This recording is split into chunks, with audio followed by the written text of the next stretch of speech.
Okay, ಇನ್ನೇನು ಪಂದ್ಯ ಕೂಡ ಶುರು ಆಗುತ್ತೆ. ಅದಕ್ಕಿಂತ ಮುನ್ನ ಕ್ವಿಕ್ ಆಗಿ ಕೆಲ ರಿಯಾಕ್ಷನ್ಸ್ ಗಳನ್ನ ತೆಗೆದುಕೊಂಡು ಹೋಗ್ತೀನಿ ನಮ್ಮ ಅತಿಥಿಗಳಿಂದ. ಮೊದಲಿಗೆ ಅನಿರುದ್ಧ್ ಜೋಶಿ ಅವರೇ, ನಾನು ನಿಮ್ಮನ್ನ ಕೇಳೋದಂತಂದ್ರೆ, ಅಕಸ್ಮಾತ್ ಪಾಕಿಸ್ತಾನ ಏನಾದ್ರು ಬೌನ್ಸ್ ಬ್ಯಾಕ್ ಆಗುತ್ತೆ ಈ ಪಂದ್ಯದಲ್ಲಿ ಅಂತ ಅಂದ್ಕೊಂಡ್ರೆ ಏನಾದ್ರು ನಿಮ್ಗಿರುವಂತ ಕಾನ್ಫಿಡೆನ್ಸ್ ಏನೇನು? ಪಾಕಿಸ್ತಾನದ ಬೌಲರ್ಸೋ ಬ್ಯಾಟ್ಸ್ಮನ್ಸೋ ಯಾರ ಮೇಲೆ ಕಾನ್ಫಿಡೆನ್ಸ್ ಇಟ್ಟು ಬಹುಶಃ ಪಾಕಿಸ್ತಾನ ಬೌನ್ಸ್ ಬ್ಯಾಕ್ ಆಗ್ಬೋದು ಅಂತ ಒಂದು ನಿರೀಕ್ಷೆ ಇಡ್ಬೋದು?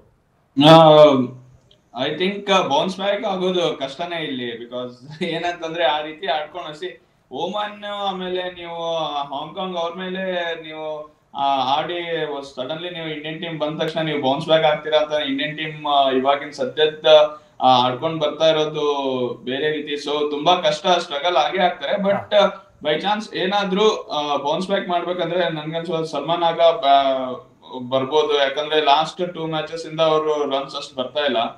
ಅಂಡ್ ಫಕರ್ ಜಮಾನ್ ಕೂಡ ಸ್ವಲ್ಪ ಅವರು ಕೂಡ ಫಾರ್ಮ್ ಅಲ್ಲಿ ಇರ್ಲಿಲ್ಲ. ಸೊ ಹೋಪ್ಫುಲಿ ಅವರು ಆಸ್ ಎ ಎಕ್ಸ್ಪೀರಿಯನ್ಸ್ ಪ್ಲೇಯರ್ ಅವರು ಪಾಕಿಸ್ತಾನ್ ಟೀಮ್ ಅಲ್ಲಿ. ಸೊ ಅವ್ರು ಕೂಡ ಈ ಮ್ಯಾಚ್ ಅಲ್ಲಿ ಸ್ವಲ್ಪ, ಬಿಕಾಸ್ ಲಾಸ್ಟ್ ಮ್ಯಾಚ್ ನೀವು ನೋಡಿದಂಗೆ ತುಂಬಾ ಬೇಗ ರನ್ಸ್ ಗೋಸ್ಕರ ಆಡ್ಲಿಕ್ಕೆ ಹೋಗಿದಾಗ ಎಲ್ಲರೂ ಬೇಗ ವಿಕೆಟ್ ಕೊಟ್ಟೋದು. ಬಟ್ ಈ ಮ್ಯಾಚ್ ಅಲ್ಲಿ ಸ್ವಲ್ಪ ಅವರು ಮೈಕ್ ಹೆಸನ್ ಅನ್ಕೊಂಡಿರ್ತಾರೆ, ಸ್ವಲ್ಪ ಆಡೋಣ 20th ಓವರ್ ಒಳಗೂ ಏನೋ ಅರ್ಜೆಂಟ್ ಇರಲ್ಲ, ಸೊ ಟೈಮ್ ತಗೊಳ್ಳಿ, ಒಂದ್ ಒಳ್ಳೆ ಪಾರ್ಟ್ನರ್ಶಿಪ್ ನ ಬಿಲ್ಡ್ ಮಾಡಿ ಒಂದ್ ಒಳ್ಳೆ ಸ್ಕೋರ್ ನ ಕಟ್ ಹಾಕೋಣ. So will try at least 150 160 ಬಂದ್ರೆ ವಿಲ್ ಟ್ರೈ ಟು ಡಿಫೆಂಡ್ ಮಾಡೋಣ ಅಂತ ಹೇಳಿರ್ತಾರೆ. ಸೊ ಹೋಪ್ಫುಲಿ ಇವತ್ತು ಆ ತರ ಆಗ್ಬಹುದು. ಓಕೆ ಓಕೆ, ಗೌರವ್ ದಿಮನ್ ಅವರೇ, ನೀವೇನ್ ಎಕ್ಸ್ಪೆಕ್ಟ್ ಮಾಡ್ತಾ ಇದ್ದೀರಾ ಪಾಕಿಸ್ತಾನ್ ಟೀಮ್ ಏನಾದ್ರು ಪರ್ಫಾರ್ಮೆನ್ಸ್ ವಿಚಾರದಲ್ಲಿ ಇವತ್ತೇನ್ ಚೇಂಜಸ್ ಇರ್ಬೋದು ಅಂತ?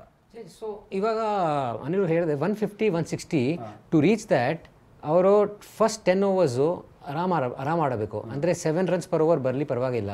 Till 15th over at least they should have 6-7 wickets in hand. ಆಮೇಲೆ 5th ಗೇರ್ ಹೋಗ್ಬೋದು. ಆ್ಯಂಡ್ ಅಫ್ಕೋರ್ಸ್ ಶಾಹಿನ್ ಶಾ ಅಫ್ರಿದಿ ಏನೋ 20-30 run mostly we are expecting out of him every time. So the key over here is that 6 over to 15th over ಏನು ಮಾಡ್ತಾರೆ Pakistan, that is very important. Correct sir. In case Pakistan first batting ಮಾಡೋದಕ್ಕೆ ಹೋಗ್ತಿರೋ ಕಾರಣಕ್ಕೆ ಕೇಳೋದು, ಅಕಸ್ಮಾತ್ ಏನಾದರೂ 160+ 170+ ಏನಾದ್ರು Pakistan score ಮಾಡಿದ್ರೆ cut ಹಾಕೋ ರೀತಿಯಾಗಿ ಅವ್ರ ಬೌಲಿಂಗ್ ಸ್ಕ್ವಾಡ್ ಅಥವಾ ನಮ್ಮ ಬ್ಯಾಟಿಂಗ್ ಸ್ಕ್ವಾಡ್ ಕಾಣ್ತಾ ಇದೆಯಾ? ಅಲ್ಲ, ನಮ್ಮದು ಬ್ಯಾಟಿಂಗ್ ಡೆಪ್ತ್ ತೊಗೊಂಡ್ರೆ we bat very deep.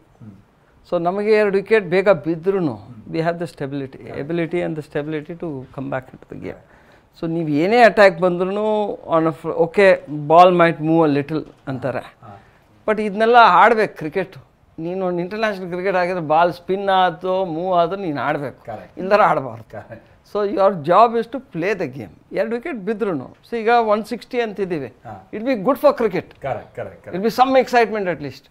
But ನನಗೇನು ಹೇಳೋದು, ಅವ್ರಿಗೆ ಏನೇ ಟಾರ್ಗೆಟ್ ಕೊಟ್ಟರು ನಮ್ಮ ಡೆಪ್ತ್ ಹೇಗಿದೆ ಅಂದರೆ, because we have some wonderful players, volatile players. Sanjay Samson ಹೊಡಿಬೋದು, ಹಾರ್ದಿಕ್ ಹೊಡಿಬೋದು, Axar can play, everybody can play down the order. So I don't see any threat to India, but it will be exciting. 180 ಹೊಡೆದ್ರು ನಂಗೆ match ಚೆನ್ನಾಗಿದೆ.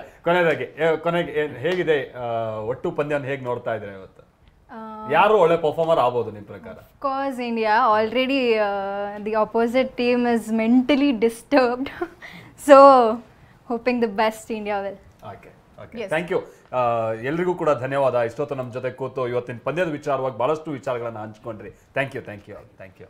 ಚಿಂತೆ ಇಲ್ಲದ ಪಂದ್ಯ ಇದು, ನೋಡ್ಕೊಂಡು ಖುಷಿ ಪಡಬೇಕು, ಎಂಜಾಯ್ ಮಾಡಬೇಕು. ಎಲ್ಲ ಕಡೆ ಸಿದ್ಧತೆಗಳು ಆಗಿದೆ. ಆಫ್ ಕೋರ್ಸ್ ಯಾವ ರೀತಿಯಾಗಿತ್ತು ಬೆಂಗಳೂರಿನಲ್ಲಿ ಅನ್ನೋದನ್ನ ನಾವು ತೋರಿಸ್ತಾ ಇದ್ವಿ.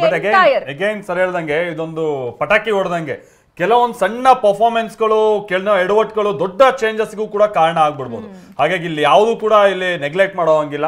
ಒಟ್ಟಿನಲ್ಲಿ ಪಂದ್ಯವನ್ನ ಎಂಜಾಯ್ ಮಾಡೋಣ. ಅಫ್ಕೋರ್ಸ್ ಇಂಡಿಯಾ ಪಾಕಿಸ್ತಾನ ಅಂದ್ರೆ ಅದೊಂದು ಕುತೂಹಲ, ಅದೊಂದು ಇದ್ದೇ ಇರುತ್ತೆ, ಅದೊಂದು ತೂಕ. ಸೊ ಅದನ್ನ ಇವತ್ತು ಎಂಜಾಯ್ ಮಾಡೋಣ. ಗ್ರಹಣ ಶುರು ಆಗೋಷ್ಟೊತ್ತಿಗೆ ಇದೆಲ್ಲ ಮುಗಿದೋಗ್ಬಿಡುತ್ತೆ. ನೋಡೋಣ ಪರ್ಫಾರ್ಮೆನ್ಸ್ ಹೇಗಿರುತ್ತೆ ಅಂತ. Thank you. ಇದಾಗಿತ್ತು ಇವತ್ತಿನ ವಿಶೇಷ. ನಿರಂತರ ಸುದ್ದಿಗಾಗಿ ನೋಡ್ತಾರೆ TV9.